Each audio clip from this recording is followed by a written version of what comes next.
C'est une délégation exceptionnelle qui s'est rendue en début de semaine à Paris. Les 5 conseillers de gouvernement et le ministre d'État participaient à la commission mixte de coopération franco-monégasque, une réunion annuelle qui se déroule en alternance à Paris ou à Monaco.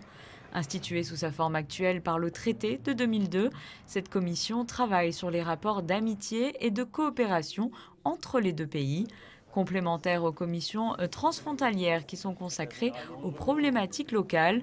Elles traitent des sujets d'intérêt national commun aux deux États. Cette commission permet de faire un point d'étape avec les différents groupes de travail qui œuvrent tout au long de l'année. Et justement, à l'ordre du jour notamment de ce 1er avril, les négociations de la principauté avec l'Union européenne. On peut confirmer que cette relation entre la France et Monaco continue à se développer, elle continue à s'intensifier, elle continue à traiter tous les sujets sans aucun tabou, parce que nous vivons ensemble, nous vivons dans deux pays sans frontières, ce qui est tout à fait exemplaire et unique. Et donc il nous appartient de trouver les voies et moyens de faciliter la vie des gens, et de manière exceptionnelle, de voir comment Monaco, là où il est placé, peut tirer parti de sa position géographique, du partenariat qu'il a avec la France, qui est un partenariat majeur, et par ailleurs, la France étant elle-même impliquée dans le marché unique, de voir comment, à travers un accord d'association, Monaco peut tirer parti de cette situation. Et donc on est au milieu de cette affaire, en essayant de tirer le meilleur parti de ses potentialités, sans remettre en cause l'existant, qui fonctionne bien, qui peut toujours être amélioré, mais qui est un existant construit décennie après décennie entre Français et Monégasques, avec patience, mais avec beaucoup de résultats. Plus de 35 participants ont pris part à cette commission, signe de la complexité et des spécificités des relations franco-monégasques.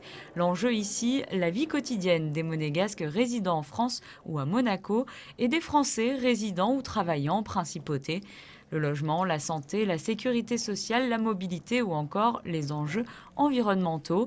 Les sujets sont concrets et touchent de nombreux domaines.